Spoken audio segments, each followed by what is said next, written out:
collapses as Beijing enters an extremely dangerous and dark period. After the arrest of Zhang Yuxia, a large number of PLA officers resigned simultaneously to protect their lives. Exclusive, make the numbers look good. Inside China's population's data cover-up and Xi's demographic trap. China. In chaos, authorities stand aside as citizens take up arms to protect their lives. Major incident unfolds, mass escape, leaked recordings, hundreds dead or injured in Inner Mongolia. Thank you for joining us on today's program. Every key detail you need to know can be found right here in Decoding China. Arresting Zhang Yuxia and Liu Zhenli, military power collapses as Beijing enters an extremely dangerous and dark period. As military power at Zhongnanhai is no longer resolved through internal coordination mechanisms but by unsheathed bayonets at the conference table, it marks more than just the end of a few generals. It is a signal that the power structure of the Chinese Communist Party has spiraled completely out of control, plunging the nation into its darkest and most dangerous period in history. This piercing assessment captures the essence of the political earthquake that erupted on January 24th, 2026, when Beijing officially confirmed the arrest of Zhang Yuxia, first vice chairman of the Central Military Commission, CMC, and Liu Zhenli, chief of the Joint Staff Department. This event not only completely wipes out the CMC leadership framework established at the 20th Party Congress, but also exposes a ruthless palace coup where all conventional political rules have been torn up to make way for violence and intrigue. Instead of the large-scale firefights some had speculated, the arrests were carried out following a sophisticated Hongmen banquet scenario right inside the Central Military Commission building. According to internal sources, Zhang Yuxia, Liu Zhenli, and 17 other generals fell into a meticulously designed trap facilitated by the betrayal of Jiang Shengming, secretary of the Military Discipline Inspection Commission, and formerly a close confidant of the veteran General Jiang. During a closed-door meeting where attendees were required to be unarmed, special agents from the Ministry of Public Security under Wang Xiaohong launched a surprise raid, neutralizing the entire military leadership in just minutes. By striking directly at this brain center, the Xi Jinping faction completely paralyzed the response capabilities of legendary combat units like the 82nd Group Army, rendering any hope of rescue futile. Far deeper than a mere anti-corruption purge, this upheaval marks the collapse of the long-standing party army interface mechanism that had maintained stability. Zhang Yuxia was not merely a general with real power. He served as a safety valve, connecting the party and the gun under the principle of the party commands the gun. That Xi had to resort to such extreme coercive measures to eliminate the man holding this coordinating role proves that internal conflicts have reached a fever pitch, irreconcilable through public procedures. This event simultaneously sends a lethal signal to the elder faction of Hu Jintao and Wen Jiabao, confirming that efforts to protect the party through moderate reform have utterly failed against the absolute power ambitions of the accelerator-in-chief, Xi Jinping. The current reality in Beijing inevitably brings to mind the ghost of the late Ming dynasty. Much like the Chongzhen emperor, who in a state of panic replaced 17 ministers of war and executed his most loyal generals, Xi Jinping's purging of seasoned veterans, the Vietnam War faction, to replace them with paper generals rising from secretarial backgrounds, has pushed the military into an unprecedented power vacuum.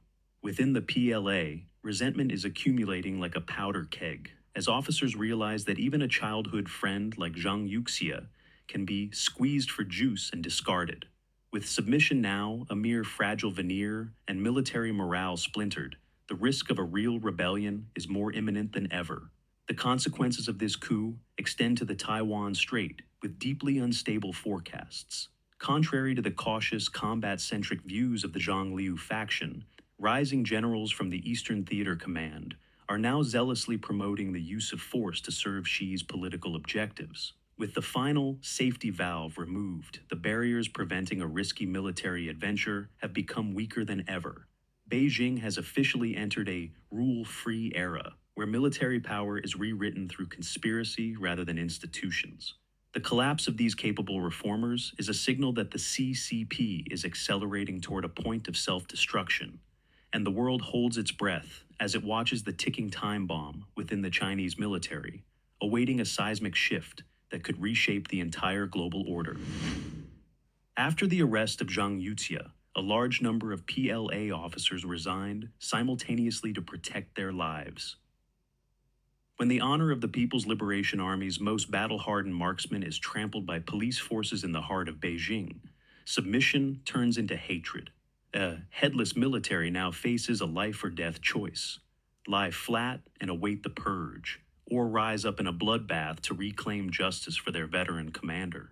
This ominous warning hangs over the Chinese political landscape following the most harrowing tectonic shift at Zhongnanhai in decades. On January 24, 2026, Zhang Yuxia, vice chairman of the Central Military Commission, and Liu Chan Lap, chief of the Joint Staff Department, were officially detained for investigation. This event is far more than a mere internal purge. It is the detonator plunging the People's Liberation Army, PLA, into a state of total chaos, exposing an irreparable rift between Xi Jinping and the armed forces.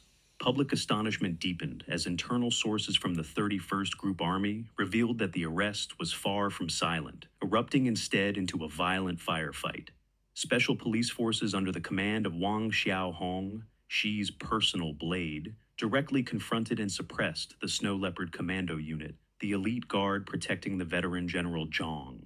The fact that a national-level military special forces unit, ranked among the PLA's top combat tiers, was defeated by the police has dealt a fatal blow to military honor. This incident is stoking a fire of resentment within the PLA ranks, where many officers are secretly vowing to bathe the Ministry of Public Security in blood to avenge the humiliation of being subjugated by outsiders, using a force Xi has been surreptitiously training for years. The panic stemming from the swift downfall of a general as prestigious and influential as Zhang Yuxia has triggered a devastating domino effect among mid to high-ranking officers, realizing that even one of the most powerful figures can be toppled in just minutes. Officers from the divisional level and above are spiraling into extreme panic. To safeguard their lives from a purge characterized by striking one group to cast out another, a massive wave of collective resignations and transfer requests has broken out, leaving the military's organizational apparatus in a state of local paralysis as resignation files pile up unresolved. More critically, the entire military is entering a perilous campaign of passive resistance as the supreme leader has completely lost prestige in the eyes of his soldiers. Army group commanders are maintaining a terrifying silence in response to demands for public support for Xi, while administrative orders from Zhongnanhai receive almost no response, answered only by perfunctory mumbles. The PLA at this moment resembles a giant machine with its power cut, falling into a state of lying flat, where officers neglect their duties to protest the baseness and ingratitude of a leader toward the very loyalists who once helped him dismantle political rivals like Zhou Yongkang or Xu Kaiho. Faced with the reality of a leaderless military, all hypotheses regarding the downfall, whether a meticulously staged trap or a counterstrike following a failed coup, point to an opaque future. Even if Xi Jinping attempts to promote new confidants, distrust has taken such a deep root that no one dares to be truly loyal after witnessing their predecessors being squeezed for juice and discarded so ruthlessly. Soldiers are by nature spirited and proud. They find it nearly impossible to stomach the rage of seeing their supreme commander subdued by police in his own stronghold. With trust completely shattered and orders falling on deaf ears, observers predict a pivotal major incident will explode within the next 10 to 15 days. As the line between a military civil war and a total systemic collapse draws dangerously thin, the world holds its breath to see if the bomb of fury within the PLA will shatter Xi's supreme power. Exclusive, make the numbers look good. Inside China's population's data cover-up and Xi's demographic trap. It's not that they don't want to have children. It's that when they sit down to do the math, they realize they truly cannot afford it. And more so, they cannot bear to bring a child into this society to suffer. This bitter reflection from China's youth in early 2026 exposes a grim reality that stands in stark contrast to the polished figures the Beijing authorities strive to maintain. Entering this year, China faces more than just simple economic stagnation. It is sinking deep into an existential crisis. Birth rates have hit their lowest levels since 1949, while official data claims 7.92 million births for 2025. Independent local reports paint a far bleaker picture, with areas like Beijing's Yanqing district recording declines of up to 32%. This decline is no longer a natural fluctuation, but has evolved into a contraction on a racial scale. From a nation that once contributed a quarter of the world's newborns in the 1960s, China's share has now plummeted to less than 7%, triggering a chain reaction of consequences ranging from empty classrooms to depleted pension funds. However, a major question arises. Why do official figures remain stubbornly high, while the reality on the ground is in freefall? The answer lies in the black box of statistics, where population data is not a product of science but a political performance indicator. Local officials, fearing for their career prospects, employ every trick in the book, from adjusting statistical parameters and delaying reports to putting lipstick on a pig, by padding data to meet the expectations of superiors and make the numbers look less ugly. Statistical deception is only one side of the coin. Behind it lies a control apparatus that is intervening ever more brutally in citizens' private lives. After decades of forced birth prevention, the Chinese Communist Party has now pivoted to forced procreation with an extreme level of intrusiveness. In Shanghai and many major metropolises, the emergence of a force mocked by netizens as the period police has ignited a wave of immense public fury. Under the guise of community health management, residential committee staff do not hesitate to pry into physiological details, track menstrual cycles, and knock on doors to pressure women into giving birth. This excessive enthusiasm offers no hope. Instead, it sows resentment, leaving many with the sole desire to flee the country. This silent rebellion demonstrates that all demand-side tools, from cash subsidies to promotion rewards, are essentially just spending money to temporarily prop up data. The root of China's demographic crisis does not lie in a lack of incentive policies, but in the total collapse of trust. Faced with unemployment risks, skyrocketing housing prices, and a high-pressure education system, marriage and childbirth have turned into a high-risk investment that the youth no longer have the courage to gamble on. The runology philosophy, the study of fleeing, has become the only escape for those who refuse to let their children become tools for an obsolete governance logic. Ultimately, when a state views its citizens merely as production units that can be adjusted by administrative decree, it will inevitably face the most ruthless form of resistance, the self-extinction of an entire generation.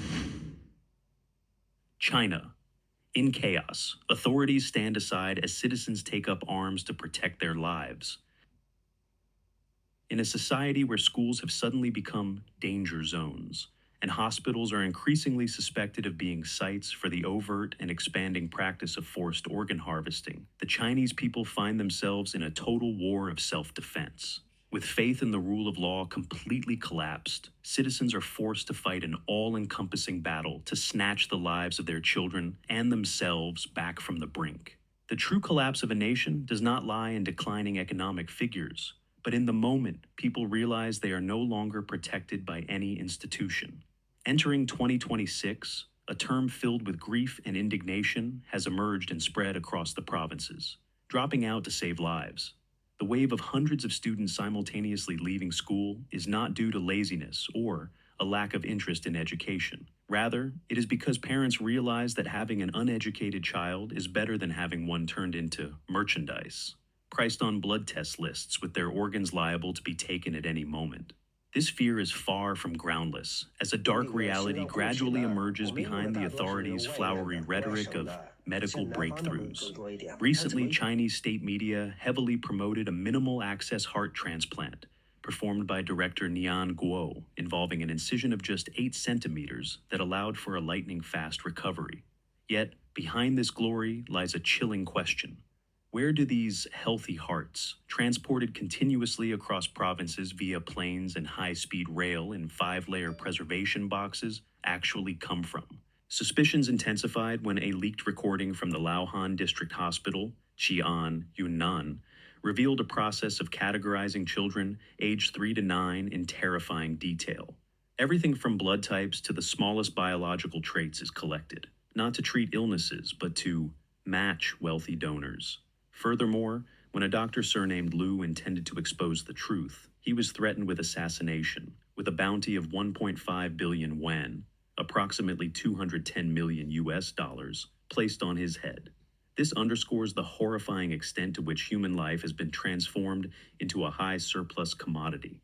Even more galling is that this cruelty is shrouded in a hypocritical veneer of voluntarism. The government consistently maintains that medical checkups and biometric data collection in schools are voluntary. In reality, everyone from students in remote mountainous regions to university students is being forcibly targeted. To formalize these procedures, official notices readily declare minors to be over 18 years old, disregarding the fact that these children are being exhausted by the rigors of their exams. When faced with a barrage of missing person reports from various regions, authorities choose silence or cover-ups. They even go as far as using their power to suppress those who remain determined to confront the regime or demand justice.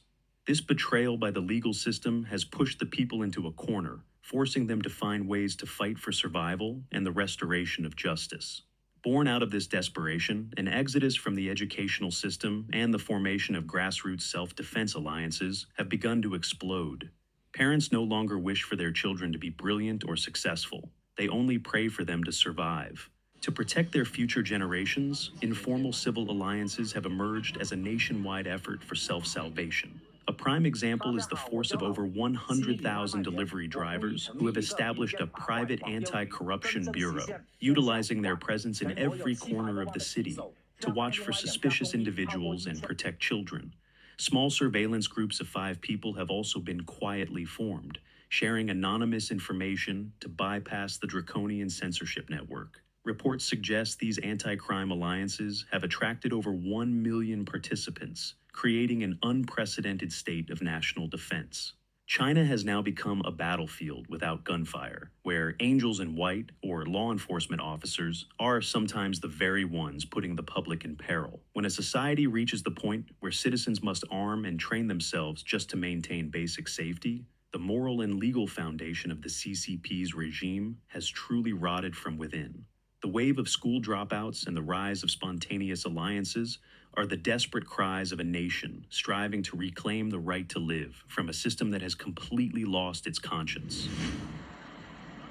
Major incident unfolds, mass escape, leaked recordings, hundreds dead or injured in Inner Mongolia. A nation may showcase artisans capable of shaving a precise 1 millimeter with an electric saw to extol the spirit of craftsmanship, yet remain powerless against horrific boiler explosions caused by abysmal management. This is the ticking time bomb at the heart of a superpower. This chilling observation exposes the extreme disparity between flashy propaganda films and the decaying reality unfolding in China at the beginning of 2026. Against a backdrop of state media laboring to build an image of a powerhouse mastering technology through superhuman hands, from precisely shaving silver scales with crude cutters to claims of feeling whether an egg is round or square by touch, grim reality has doused these illusions of precision with a bloody tragedy. The vanity of these manual performances was torn asunder on January 18, 2026, when a catastrophic boiler explosion rocked Baotou Steel, Inner Mongolia, the largest steel industrial facility in western China. The violent force of the blast covered an area of 650 square kilometers, shattering windows of homes 10 kilometers away and claiming the lives of at least 10 people while injuring 84 others. This was by no means an unavoidable natural disaster, but a man-made catastrophe rooted in chaos and corporate irresponsibility. A leaked internal recording from a worker named Wang Gong exposed the horrifying truth behind the Iron Curtain. A 650 square kilometers pressure vessel had hit the red line, and the safety vents were clogged, yet every warning was ignored. What is truly infuriating is that these failures were foreseeable, yet remained obscured by a profit above all mindset. Reports indicate that routine maintenance at Bao2 Steel was performed merely as a formality for show, while the management, often composed of relatives rather than those with technical expertise, cared only about meeting production quotas. When workers desperately sounded the alarm about the risk of a steam explosion, the only response from superiors was a dismissal, citing urgent production tasks and no time to stop the machines. Between life safety and KPI figures, the CCP's management apparatus coldly chose the latter, leaving the ticking time bomb to detonate in the middle of the workshop. The aftermath of the explosion extends beyond tangible casualties, triggering a chain reaction of shocks throughout the entire economy. As the backbone providing materials for key projects and shipbuilding with an annual output exceeding 1.5 billion tons, the forced shutdown of Bao2 Steel has plunged over 100 downstream enterprises into a severe supply chain rupture. However, the most devastating loss is not the machinery or factories that can be rebuilt with money, but the loss of hundreds of skilled technical staff and the total collapse of public trust. When a nation prioritizes flashy manual demonstrations on social media to deceive the masses over protecting the lives of real workers, the price paid is internal rot.